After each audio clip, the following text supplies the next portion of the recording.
열흘 전에 그 한국과 브라질의 축구 대표팀 경기가 있었죠.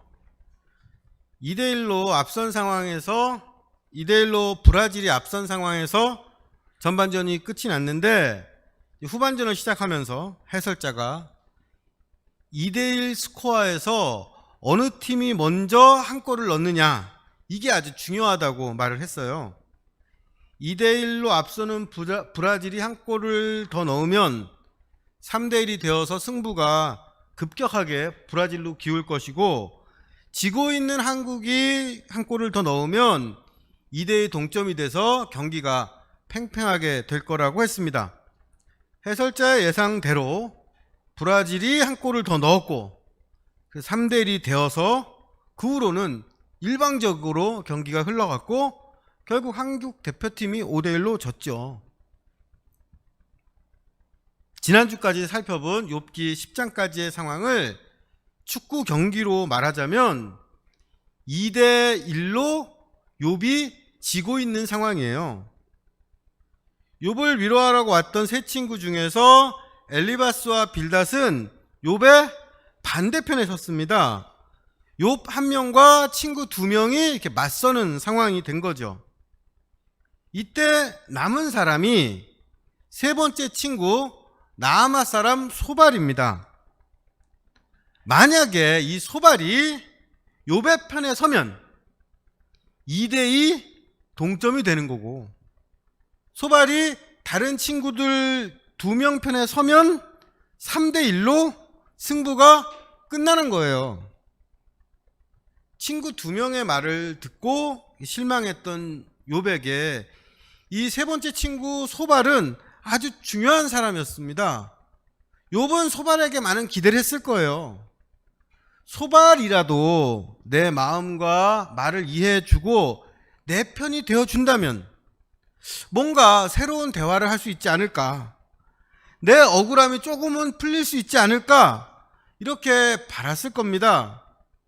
그런데 이런 욥의 기대와는 달리 소발은 욥이 아니라 다른 친구 2명의 편에 섭니다. 2대1이었던 상황이 3대1이 되는 거죠. 소발이 욥의 반대편에 서면서 욥의 호소는 잘못된 일, 누구의 공감도 얻지 못하는 억지가 되어 버렸습니다. 그럼 세 번째 친구 소발은 어떤 말을 했을까요? 욥기 11장 2절 3절입니다. 말이 많으니 어찌 대답이 없으랴. 말이 많은 사람이 어찌 의롭다함을 얻겠느냐. 내 자랑하는 말이 어떻게 사람으로 잠잠하게 하겠으며 내가 비웃으면 어찌 너를 부끄럽게 할 사람이 없겠느냐. 소발이 욥에게 뭐라고 얘기합니까? 너는 말이 너무 많아. 그 말은 내 자신을 자랑하는 말이고 하나님과 우리 친구들을 비웃는 말이야 라고 합니다. 이러면서 소발은 내가 그 말에 대답해주고 입 다물게 해주고 너를 부끄럽게 해줄 거야 라고 장담하죠. 소발의 말을 듣고 욥이 참 슬프고 억울했을 것 같아요. 욥은 지금 답답하고 안타깝습니다. 뭔가 마음이 죽을 것처럼 괴로워요. 그래서 그 심정을 친구들에게 다 얘기한 건데, 이걸 소발은 너는 너무 말이 많아. 말 많은 걸 보니까 뭔가 캥기는 게 있구나. 의롭지가 않구나. 라고 해요. 욥이 자신을 변호한 말을 자랑하는 말이라고 하고, 친구들에게 이 반박한 말을 비웃는 말이라고 합니다. 소발은 욥이 한 말에 맥락과 의도를 생각하지 않고 그냥 자기 기준으로 단정해 버리는 겁니다. 그리고 이어서 말하죠. 욥기 11장 4절에서 6절입니다. 내 말에 의하면 내 돈은 정결하고 나는 주께서 보시기에 깨끗하다 하는구나. 하나님은 말씀을 내시며 너를 향하여 입을 여시고 지혜의 오묘함으로 내게 보이시기를 원하노니 이는 그의 지식이 광대하심이라. 하나님께서 너로 하여금 너의 죄를 잊게 하여 주셨음을 알라. 소발은 욥이 나의 돈은 순수하다, 나는 하나님의 보시기에 깨끗하다, 이렇게 교만하게 말했다고 지적을 합니다. 근데 그 바로 앞부분 우리 9장에서 욥이 뭐라고 했습니까? 욥기 9장 2절입니다. 진실로 내가 이 일이 그런 줄을 알거니와 인생이 어찌 하나님 앞에 의로우랴. 욥기 9장 20절입니다. 가령 내가 의로울지라도 내 입이 나를 정죄하리니 가령 내가 온전할지라도 나를 정죄하시리라. 욥이 뭐라고 얘기했습니까? 어찌 사람이 하나님 앞에 의로우랴. 어떤 사람도 하나님 앞에서 의롭지 않고 인간의 말과 온전함은 하나님 앞에서 정죄당할 수 있다고 이야기했습니다. 나의 말과 생각이 완전히 순수하고 나 하나님 앞에서 깨끗하다 이런 말 하질 않았어요. 욥이 지금 계속 말하고 있는 건 나는 완전하진 않지만 최선을 다해서 하나님을 경외하고 살았는데 왜 이런 참혹한 재난과 슬픔과 괴로움을 지금 겪고 있는 거냐. 어떻게 하나님을 경외하지 않는 사람과 똑같은 대우를 받고 악한 사람들보다 더 가혹한 벌을 받는 거냐. 이런 억울함을 호소하는 거예요. 그런데 욥은 이런 욥의 말들을 그런데 소발은 이런 욥의 말들을 다 무시하고 욥이 나는 순수하고 깨끗하다 이렇게 자기를 자랑했다고 여깁니다. 그러면서 6절 하반부에서 이런 말을 하죠. 하나님께서 너로 하여금 너의 죄를 잊게 하여 주셨음을 알라. 이게 무슨 뜻일까요? 너에게 하나님이 가혹한 벌을 내리신 것 같지? 아니야. 네가 그렇게 생각하는 건 네가 그동안 지었던 죄를 다 잊어버려서 그런 거야, 이런 뜻이에요.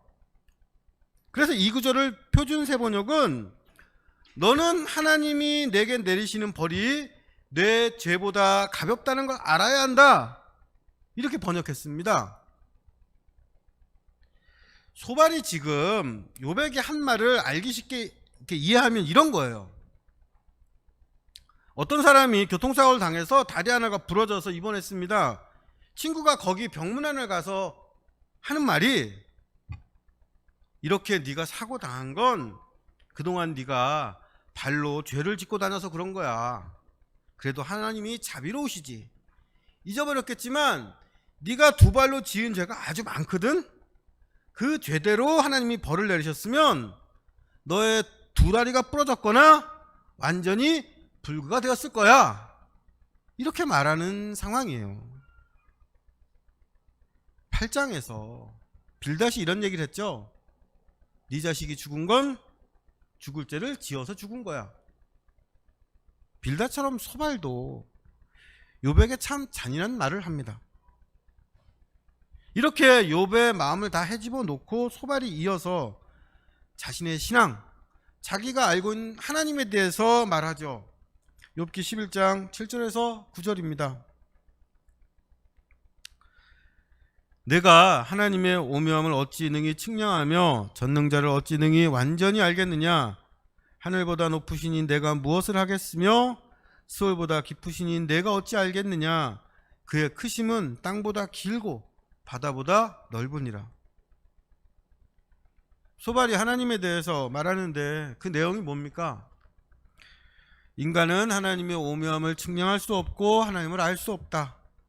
하나님은 하늘보다 높고 땅 밑 세계인 스월보다 깊고 땅보다 길고 바다보다 넓다. 측량할 수 없이 크신 하나님이라는 말이에요. 근데 지금 소발이 하는 이 말이요, 우리가 이미 들어보지 않았습니까? 소발이 한 말을 이렇게 짧게 요약하면 뭔가요? 측량할 수 없는 큰 일을 셀 수 없는 기이한 일을 하시는 하나님. 우리가 지난주 살펴봤던 그 말씀입니다. 욥과 엘리바스가 한 말이죠.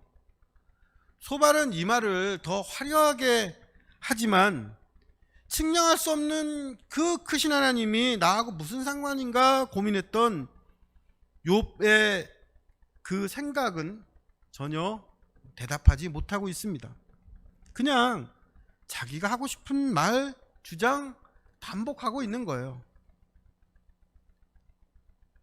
소발의 말을 이렇게 살펴보면 답답하지 않습니까? 제가 그 대학교 여자 동창을 만나서 이런저런 얘기를 할 기회가 있었는데, 이 친구가 지난 명절 때 자기 남편과 이게 대판 싸운 얘기를 해줬어요. 설날 며칠 전이었답니다. 평소에는 시댁에 먼저 가서 설날을 보내고 설 다음날 친정에 갔는데, 그때는 친정 어머니가 허리를 다치셔서 꼼짝을 못 하시게 된 거예요. 그래서 남편에게 올해는 어머니 대신 내가 친정 명절 준비를 해야 되니까 설날 전날 친정에 가서 설 준비하고 설을 보내고 시댁은 설날 다음날 가자, 이렇게 얘기했답니다. 근데 이 말을 다 들은 남편이 그래서 우리 집은 언제 갈 건데 하더래요. 이 남편의 말을 듣고 확 부하가 치밀어 올랐대요. 내 말 들은 거야 안 들은 거야? 내가 이제껏 요번 설은 다음날 간다고 얘기했잖아. 이렇게 소리 지르면서 이제 싸움이 시작된 거죠. 기껏 설날에 시집에 못 가는, 시댁에 못 가는 이유를 설명했는데 이걸 들은 남편은 왜 언제 자기 집에 갈 거냐고 물어본 걸까요? 박준원 성도님, 왜 그런 걸까요? 왠지 박준영 집사님은 아실 것 같아가지고. 제 아내와 딸도 저한테 제발 좀 듣고 싶은 말만 듣고 하고 싶은 말만 하지 말아라, 이렇게 자주 얘기해요. 여자 동생도 같은 말을 하더라고요. 이 남편 머릿속엔 명절에 자기 집에 먼저 가야 된다, 이 생각이 꽉 박혀 있어서 자기가 듣고 싶은 말만 듣고 하고 싶은 말만 한다는 거였습니다. 이런 태도를 답은 정해져 있어? 너는 대답만 해. 그래서 답정너라고 하죠. 이게 대한민국 중년 남자들의 특징이래요. 답정너인 사람하고 대화하면 아주 답답하죠. 그런데 소발도 답을 정해놓고 다른 사람 말을 듣질 않아요. 욥이 하는 말의 맥락과 의미를 자기 기준대로 단정을 하고 욥이 처한 구체적인 상황과 그 심정에 공감하지 않습니다. 그리고 다른 사람이 이미 한 말을 마치 자기 말처럼 또 반복하고 또 반복해요. 이러면서 소발은 자기가 알고 있는 정답을 얘기합니다. 욥기 11장 13절에서 19절입니다. 만일 내가 마음을 바로 정하고 주를 향하여 손을 들 때 내 손에 죄악이 있거든 멀리 버리라. 불의가 내 장막에 있지 못하게 하라. 그리하면 내가 반드시 흠없는 얼굴을 들게 되고 굳게 서서 두려움이 없으리니 곧 내 환난을 잊을 것이라. 내가 기억할지라도 물이 흘러감 같을 것이며 내 생명의 날이 대낮보다 밝으리니 어둠이 있다 할지라도 아침과 같이 될 것이요 내가 희망이 있으므로 안전할 것이며 두루 살펴보고 평안히 쉬리라. 내가 누워도 두렵게 할 자가 없겠고 많은 사람이 내게 은혜를 구하리라. 이 소발의 이 말은 앞에서 엘리바스와 빌닷이 했던 말과 같은 말이에요. 그 앞에 있는 말을 반복합니다. 하나님께서 재난을 주신 거는 너의 죄 때문이야. 그러니까 너는 죄를 고백하고 회개해. 그러면 두려움이 사라지고 환난이 끝나고 어둠 같은 시간이 아침처럼 밝아질 거야 라는 말이에요. 그러면서 마지막으로 경고를 하죠. 욥기 11장 20절입니다. 그러나 악한 자들은 눈이 어두워서 도망할 곳을 찾지 못하리니 그들의 희망은 숨을 거두는 것이니라. 근데 욥, 네가 만약에 계속 자신이 옳다고 여기면서 숨겨놓은 죄를 회개하지 않으면 너는 악인으로 남을 것이고 결국은 눈이 멀어서 도망칠 길도 찾지 못하는 사람처럼 죽는 것만 바라보는 비참한 인생이 될 거야. 이런 무서운 경고와 저주예요. 엘리바스, 빌닷, 소발, 욥과 세 친구의 이 대화를 우리가 차례로 이렇게 살펴봤는데 세 친구들은 이구동성 같은 말을 합니다. 여기서 우리는 한 가지 좀 의문을 갖게 되죠. 도대체 어떤 신앙을 갖고 있길래 이 세 친구는 이 절친한 친구 욥의 불행을 직접 보고 욥의 한탄을 직접 들으면서도 자기들의 입장을 바꾸지 않는 걸까요? 이 세 친구들이 나쁜 사람, 무정한 사람들이 아닌데 욥의 이 참혹한 모습을 보고 7일 동안 밥도 안 먹고 함께 울었던 사람들인데 욥의 말에는 왜 이렇게 완고하게 반대하고 거부하는 걸까요?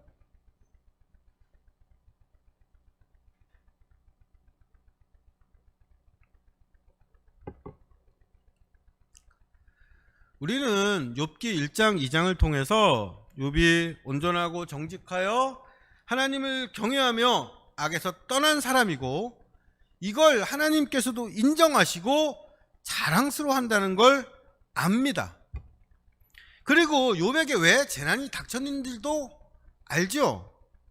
하나님께서는 그분이 창조하신 인간이 현실적인 이익, 복이 없어도 아무 까닭 없이도 하나님을 사랑할 수 있는 존재라는 걸 나타내시려고 사탄에게 욥을 시험하는 걸 허락하셨습니다. 우리는 세상에서 가장 의로운 사람 욥이 창조주 하나님의 명예가 걸린 시험을 통과하고 있는 중이라는 걸 알아요. 그런데 욥은 또 욥의 세 친구는 이런 사정을 모릅니다. 친구들의 눈에는 참혹한 불행과 고통을 당하고 있는 욥만 보이죠. 이렇게 욥의 현실, 눈에 보이는 현실을 근거로 그 원인을 추측할 수밖에 없습니다. 그런데 밀알에서 잡초가 나올 수 없는 것처럼 불행하고 나쁜 일이 선하고 좋은 일에서 나온다고 할 수가 없어요. 그렇다고 불행엔 아무 이유가 없다, 그냥 일어나는 거다, 이렇게 해석할 수도 없습니다. 그럼 내릴 수 있는 결론이 뭐예요? 좋은 일과 나쁜 일에는 원인이 있다는 인과응보와 하나님께서는 악한 자를 징벌하고 선한 자에게 상을 주신다는 하나님의 정의입니다. 세 친구는 이 응과응보, 하나님의 정의로 욥을 판단하고 욥이 지금 재난을 겪는 건 뭔가 그럴 만한 이유가 있을 거다. 아마 욥이 다른 사람은 모르는 은밀한 죄를 지었을 거다, 이렇게 확신하는 거죠. 그래서 계속 욥에게 숨겨진 죄를 회개하라고 재촉합니다. 욥의 이 세 친구에게 인과응보, 하나님의 정의는 친구의 불행 앞에서도 결코 포기할 수 없는 중요한 원칙이에요. 그런데 이 인과응보, 정의, 이것이 욥의 세 친구한테만 중요한 게 아닙니다. 기독교에서만, 유대교에서만 중요한 게 아니에요. 세계의 거의 모든 종교가 이 믿음 위에 서 있습니다. 원시 종교에서도 인과응보와 정의가 가장 중요한 원칙이었어요. 5000년 전에 그려진 고대 이집트 벽화예요. 오시리스란 신이 인간의 심장을 저울로 재는 모습이 그려져 있습니다. 이 저울을 정의의 저울이라고 불렀습니다. 신이 인간의 행위를 정확하게 재고 판단하는 게 정의였던 겁니다. 그게 신이 할 일이었어요. 불교, 힌두교 계통의 종교에서는 인과응보를 인연설, 연기설이라고 합니다. 원인과 결과를 업보라는 말로 표현을 하죠. 불교에서도 하나님의 정의 같은 개념이 있는데 이걸 법, 다르마라고 합니다. 그런데 모든 일에 원인과 결과가 있고 이걸 실행하는 법칙이 있다. 이 믿음이 종교에만 영향을 준 게 아닙니다. 이런 믿음이 있어서 인류는 현상에서, 보이는 일에서 원인을 추적하고 그 결과를 정리해서 규칙을 만들 수 있었어요. 이게 뭡니까? 바로 과학의 시작입니다. 원인과 결과를 연결하는 질서와 법칙이 있다는 믿음이 없으면 과학은 애시당초 불가능한 거예요. 또 우리는 동화와 이야기를 통해서 아이들에게 착한 일을 하면 좋은 일이 생기고 나쁜 일을 하면 뉘우치고 반성해야 된다고 가르칩니다. 자기 아이에게 착하게 사나 못되게 사나 다 똑같아. 네 좋을 대로 살아라. 이렇게 가르치는 부모는 거의 없을 거예요. 왜냐하면 이것이 이 사회가 존속할 수 있는 기본 윤리이기 때문입니다.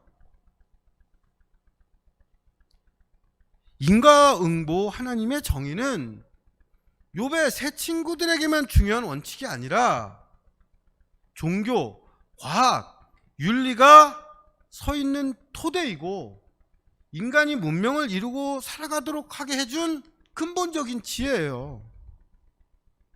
신학자들은 이걸 하나님이 인간에게 주신 근원적인 법이라고 해서 자연법이라고 불렀습니다. 그리고 하나님께서 종교와 민족과 시대에 상관없이 이러한 법을 통해서 역사를 이끌어 오셨다고 설명합니다. 욥의 세 친구가 주장하는 이 인과응보와 정의는 뭐 여러 가지 형태로 표현이 되지만 인류가 인정하고 따랐던 귀중한 보편적인 규칙입니다. 그런데 이 보편적인 규칙의 문제가 뭘까요?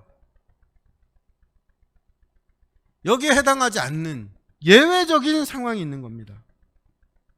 예외적인 상황이 너무 많으면 이걸 따를 수 없으니까 예외적인 상황을 만들지 않으려고 하죠. 그래서 이 세상에서 고통받는 사람을 보면 다 그럴 만한 이유가 있다고, 숨겨놓은 죄가 있을 거라고 단정을 해요. 이런 태도를 보여주는 대표적인 사람들이 욥의 친구들입니다. 그러면 욥은 인과응보, 하나님의 정의를 부정하고 거부했던 걸까요? 아닙니다. 욥이 이 법칙을 인정하지 않았으면, 무시했으면 억울하고 답답하다고 하소연하지도 않았을 겁니다. 욥이 주장하는 건 자신은 이러한 법칙에 인과응보와 정의에 해당이 돼야 되는데 왜 예외 상황에 있는지, 내가 왜 이런 예외 상황을 겪는지 정말 모르겠다는 겁니다. 그런데 욥의 친구들은 이런 예외 상황을 인정하지 않죠.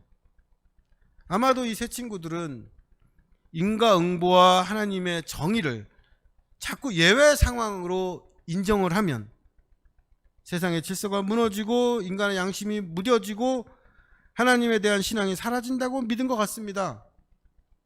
조금 거창하게 말하면 세 친구들은 친구 욥을 버리더라도 인류와 사회를 위해서 이 세상을 지탱하는 가장 중요한 원칙인 인과응보, 하나님의 정의에 대한 믿음은 지켜야 된다는 입장인 거죠.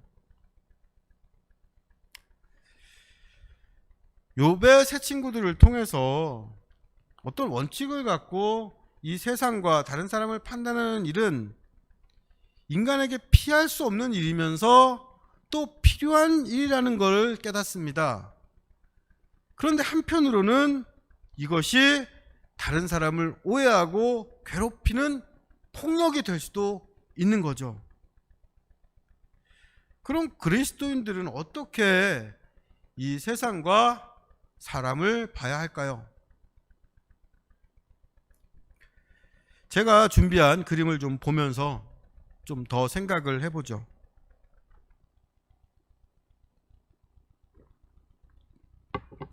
호숫가 옆에 집이 한 채 있습니다.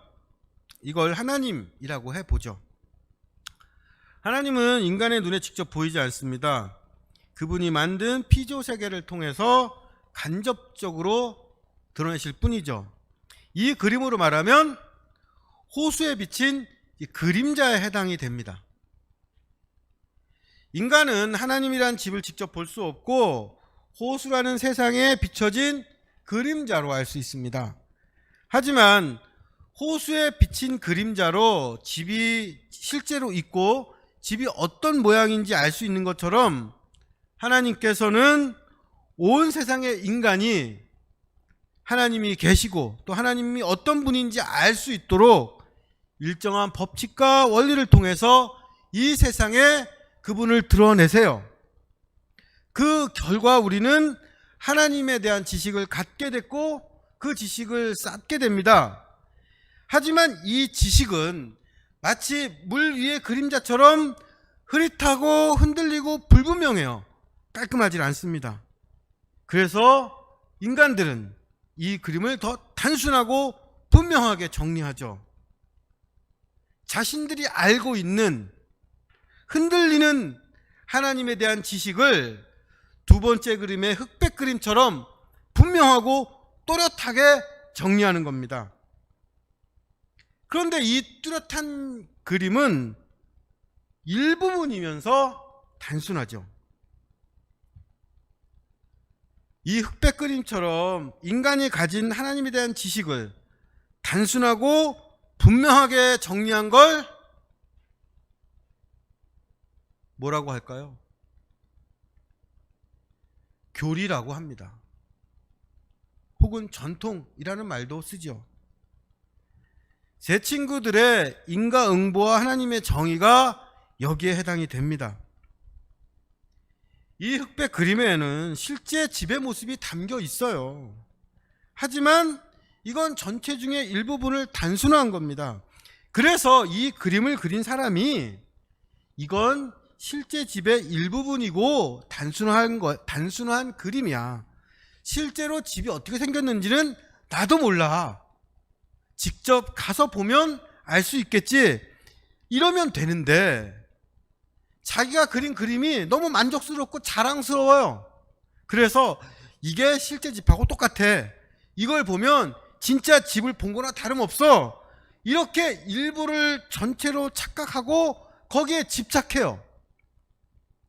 신앙도 마찬가지입니다. 자신이 아는 거 간단하고 분명하게 정리한 하나님을 일부의 지식으로 정리하고 이걸 완벽하다, 이게 하나님의 전부다 이렇게 주장합니다. 그러면서 문제가 생기죠. 예외 상황을 인정하지 않게 되는 겁니다. 욥처럼 재난을 당하고 재산을 잃고 병에 걸린 그 사람을 인과응보, 하나님의 정의라는 기준으로 판단해서 연민을 거두고 숨겨놓은 죄를 추궁하고 죄인이라고 비난하는 거죠. 욥의 친구들이 믿었던 인과응보, 하나님의 정의는 우리가 쉽게 버리거나 무시할 만한 것은 아닙니다. 중요한 원칙이에요. 하지만 이것보다 우리가 더 먼저 기억할 것이 있습니다.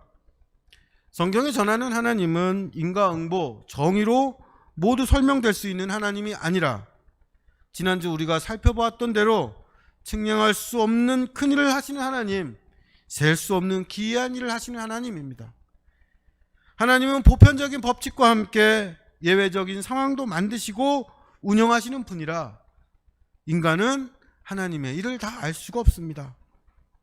또 인간은 복잡한 걸 싫어해요. 쉽게 이해하고 설명할 수 있도록 단순하고 분명하게 만드는 걸 좋아하고 이렇게 확실하게 설명하는 사람들을 더 믿고 따릅니다. 우리는 이러한 사실들을 기억하고 하나님의 이름으로, 교리로 다른 사람을 판단하는 일을 피하고 두려워하고 신중해야 합니다. 그런데 바울 사도가 갈라디아서 6장 7절 8절에서 이렇게 말했습니다. 갈라디아서 6장 7절 8절입니다. 스스로 속이지 말라. 하나님은 업신여김을 받지 아니하시나니 사람이 무엇으로 심든지 그대로 거두리라. 자기 육체를 위하여 심는 자는 육체로부터 썩어질 것을 거두고 성령을 위하여 심는 자는 성령으로부터 영생을 거두리라.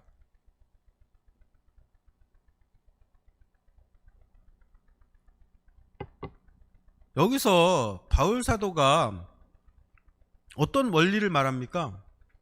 인과응보, 심은 대로 거두는 원리를 얘기하죠. 근데 중요한 게 뭡니까? 바울 사도는 이 원리를 다른 사람을 판단하는 기준으로 사용하는 게 아니라 자기 삶을 성찰하고 반성하고 책임지는 지혜로 사용을 합니다. 다른 사람은 몰라도 나는 내가 뭐 심었는지 알잖아요. 이건 모르시겠지, 이건 예외겠지 이러면서 내가 심은 것에 대해서 하나님은 모를 거라고 하나님은 우습게 여기지 말라는 겁니다. 하나님께서 우리에게 무엇을 심을 것인지 자유를 주셨기 때문에 우리는 내가 심은 거에 대한 책임이 있고, 다른 사람은 몰라도 내 스스로 알고 인정할 수밖에 없는 내 삶의 인과응보와 하나님의 정의가 있습니다. 여기에 있어서 스스로를 속이지 말아야 합니다. 내가 잘 아는 내 삶에는 인과응보, 하나님의 정의를 적용해서 판단하고 무엇을 심고 거두는지 깨달아야 됩니다. 그러나 무엇을 심었는지 알 수 없는 다른 사람의 삶에 대해선 예외 상황이라고 판단하면 좋겠습니다. 나에게 한탄하고 고통을 하소연한 사람이 있어요.